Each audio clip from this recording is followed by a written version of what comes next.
Hoje vamos recapitular o filme chamado Sri Asih. Na Indonésia, no Monte Merapi, um jovem casal espera um bebê. A mulher tem um desejo especial de visitar a montanha, pois a viu em seus sonhos. Eles pedem a um estranho para tirar uma foto deles. Depois disso, começam a discutir sobre o nome do bebê. De repente, a mulher sente uma dor na barriga e todos percebem um tremor. O Monte Merapi está entrando em erupção. Todos começam a correr enquanto as cinzas do vulcão se espalham. O casal tenta escapar e a mulher vê um rosto maligno saindo das cinzas. Por causa das cinzas do vulcão, o vidro do carro fica embaçado, fazendo o homem bater o carro em uma árvore. O marido morre e a mulher fica sozinha. Ela entra em trabalho de parto e uma senhora idosa aparece para ajudar. Quando o bebê nasce, uma voz diz que ele tem o poder do fogo e que seu mundo é fogo. Muitos anos depois, a garota agora vive em um orfanato e se chama Alana. Ela vê um grupo de garotos intimidando Tangu, que é seu amigo. Alana vai atrás deles e, usando seus poderes sobrenaturais, enfrenta os valentões. A freira do orfanato aparece e interrompe a briga. Apesar de ter presenciado isso, uma mulher chamada Sarita decide adotar Alana. Antes de sair, Alana se despede de Tangu. O tempo passa e Alana agora é uma lutadora talentosa, treinada por sua mãe. Ela se reúne com seus amigos que também estão orgulhosos dela. Uma noite, Alana acorda ouvindo vozes. Ao olhar pela janela, ela vê uma mulher em chamas chamando seu nome. Sua mãe aparece, surpresa ao saber que Alana está tendo pesadelos novamente. No dia seguinte, a mãe de Alana a treina para controlar sua raiva. Mas as vozes na cabeça de Alana continuam dizendo para ela liberar sua raiva. Ela vê a mesma mulher em chamas novamente. No começo, Alana não consegue se controlar, mas depois ela para. Sua mãe então aconselha Alana a parar de lutar por um tempo. Agora conhecemos Matteo Adinegara, um jovem de família muito rica. Ele agrediu uma mulher, mas não foi punido porque a mulher retirou a denúncia, provavelmente devido à influência de sua família. Um jornalista acusa Matteo, dizendo que seu pai ameaçou a mulher. Matteo quase agride o jornalista ao ouvir isso. Depois, o pai de Matteo, Proyogo, o repreende, dizendo que ele deve manter as mãos limpas e deixar que outros façam o trabalho sujo. Proyogo planeja passar todos os seus negócios ilegais para o filho.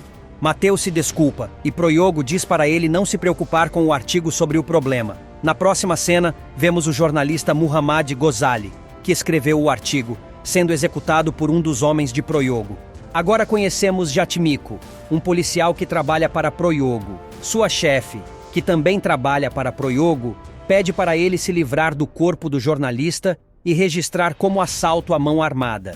Em casa, Jatmiko ouve a notícia sobre o jornalista encontrado morto e relatado como vítima de assalto à mão armada.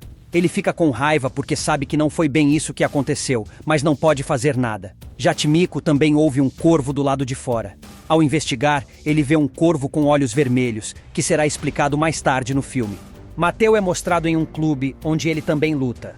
Seus homens pagam seus adversários para perder, mas não contam isso a ele. Jatmiko está lá para investigar o clube por tráfico de drogas. Matteo o ameaça, lembrando que Jatmiko e sua chefe de polícia são pagos para proteger as atividades ilegais de sua família, inclusive as dele. Logo depois, uma das garotas mostra a Matteo um vídeo de Alana lutando. Matteo fica furioso ao saber que há alguém melhor que ele. Seus homens vão até a academia de Alana para convencer a mãe dela a deixar Alana lutar contra Matteo e perder. A mãe de Alana recusa, o que irrita os homens de Matteo, e eles começam a ameaçar outras pessoas na academia. A mãe de Alana pede que eles saiam imediatamente. Mais tarde, Alana vê sua mãe ocupada ao telefone e pega o cartão da bolsa dela.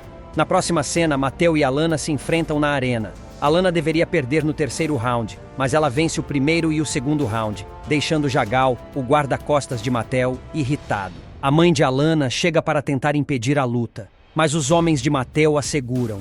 Matteo derruba Alana, e ela começa a ouvir a voz que a incita a liberar sua raiva. Alana perde o controle e derrota Matteo. Só depois ela percebe o erro que cometeu. Depois desse evento, Alana corre para o hospital após receber uma ligação dizendo que sua mãe foi espancada pelos homens de Matteo e está em estado grave. Seu amigo conta que os homens de Matteo invadiram a academia, destruíram tudo e ameaçaram todos os lutadores, avisando que acabarão com ele se ela ficar com Sarita. Alana, furiosa, vai ao clube de Matteo. Os homens de Matteo tentam impedi-la, mas ela os derrota. Um homem que não trabalha para Matteo a aconselha a não continuar e a pensar na mãe, avisando que só vai piorar as coisas, e menciona que conhecia sua mãe. Alana decide voltar para o hospital. Pryogo chega ao clube e encontra seu filho morto no chão. Ele pergunta aos seus homens o que aconteceu, mas ninguém sabe. Uma das garotas que estava com Mateo conta a Pryogo sobre Alana e diz que ela estava lá lutando com os guardas do lado de fora. Pryogo fica furioso, desconta em um de seus homens e pede à chefe de polícia que fique fora disso. Na cena seguinte, Alana volta ao hospital com flores, mas o quarto da sua mãe explode. Os homens de Mateo chegam e a levam. O homem de antes tenta impedir, mas é espancado. Vendo isso, Alana desperta seus poderes como a escolhida. Há uma rápida luta no corredor, e depois ela grita tão alto que levanta os homens de Mateo no ar. Alana e seu novo amigo saem do local enquanto Jagal chega. O homem leva Alana para uma casa onde ela encontra sua mãe, segura, deitada na cama. Uma velha senhora cega chamada Eyang Mariani diz que a casa é dela e que ela é a mãe de Kala. Ainda não tinha se apresentado? Tão típico de você, Kala. Assim, nunca vai conseguir uma namorada. Mariani explica tudo para Alana. Antes dos humanos existirem, seres poderosos vagavam pelo mundo, divididos em 2 grupos. Um grupo, liderado pela deusa Azi, fazia o bem. O outro, liderado pela deusa do fogo, provocava destruição. Eles guerreavam periodicamente.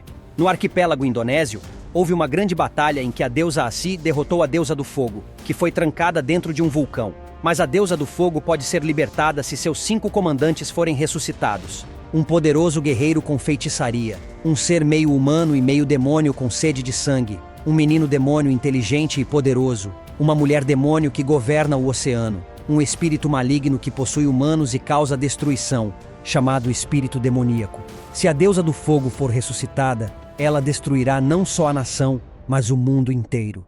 Alana pergunta o que isso tem a ver com ela. A velha explica que a deusa Azi prometeu transmitir seus poderes a um humano de tempos em tempos. Em 1954, 9 anos após a independência do país, havia uma mulher chamada Nani Wijaya, conhecida como Sri Asi.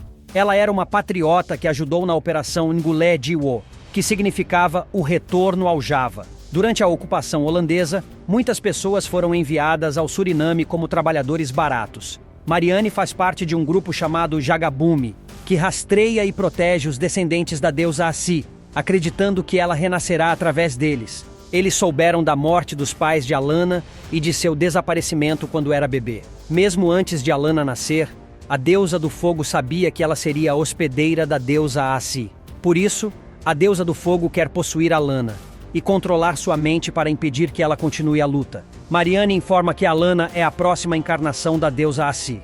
Depois, a velha mostra a Alana seu novo traje de super-heroína. Elas fazem um ritual antigo para desbloquear os poderes de Alana. Durante o ritual, Alana se encontra com a deusa Azi, que transmite seus poderes para Alana.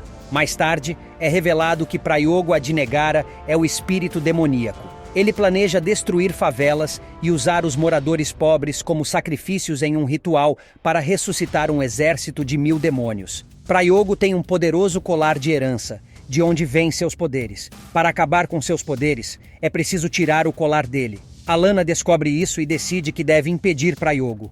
Ela finalmente veste seu traje de super-heroína e rastreia os homens de Prayogo. Ela se infiltra no armazém, onde eles atiram nela, mas Alana desvia das balas, derruba 2 deles e usa seu chale vermelho para derrotar o último. Prayogo fica furioso ao saber sobre Alana e ordena que Jatmiko use a força policial para ir atrás dela.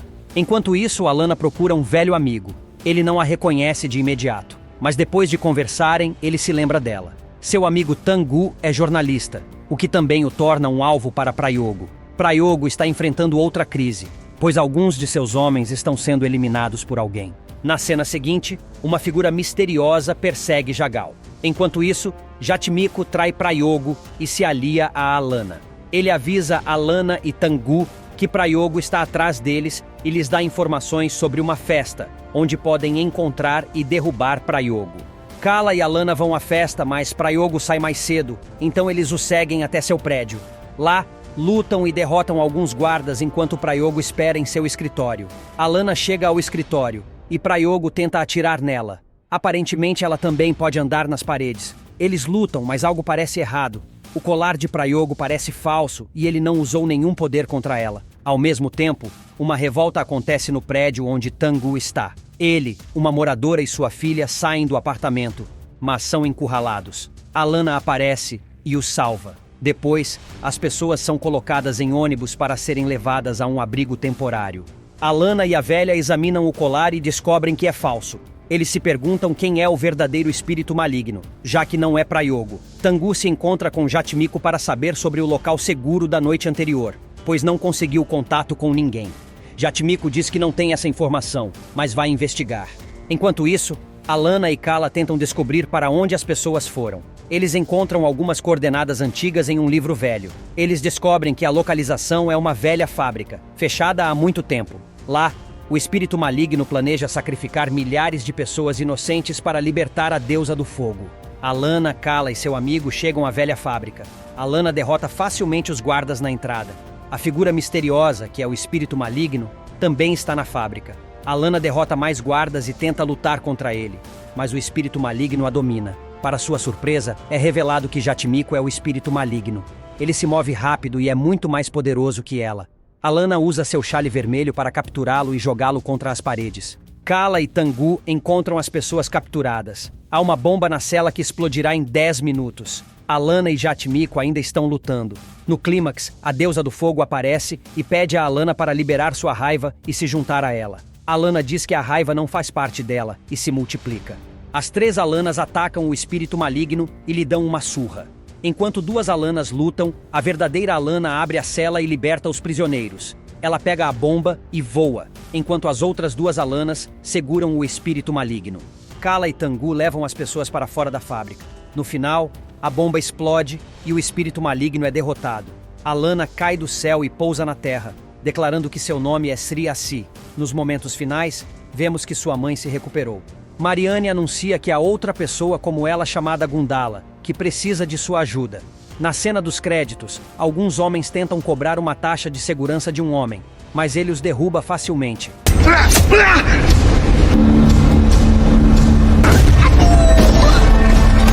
Esse homem é o novo super-herói chamado Gundala. Espero que tenham gostado. Até a próxima.